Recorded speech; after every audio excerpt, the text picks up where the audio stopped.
بسم اللہ الرحمن الرحیم۔ السلام علیکم۔ ابو طالب کے پرورش اور شام کا سفر۔ عبد المطلب دنیا چھوڑتے وقت پوتے کو اپنے لڑکے ابو طالب کے سپرد کرتے گئی۔ ان کو وہ یتیم بھتیجے کے ساتھ عشق تھا، اس کے مقابلے میں اپنے بیٹوں کو کوئی حقیقت نہ سمجھی جاتی تھی۔ ابو طالب کا شغل تجارت تھا، اس سلسلے میں وہ اکثر شام آیا جایا کرتی تھی۔ آن حضرت صلی اللہ علیہ وسلم کے 12ویں سال ان کو شام کا سفر پیش آیا۔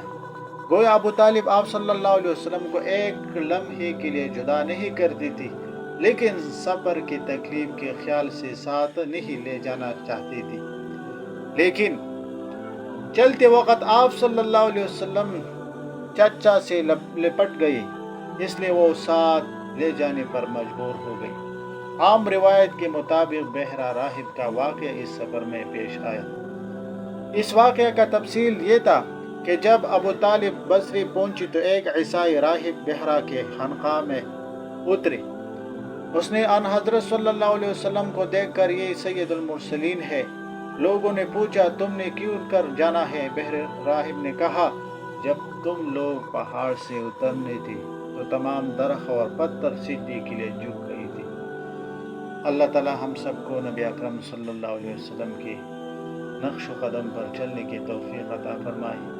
فی امان اللہ۔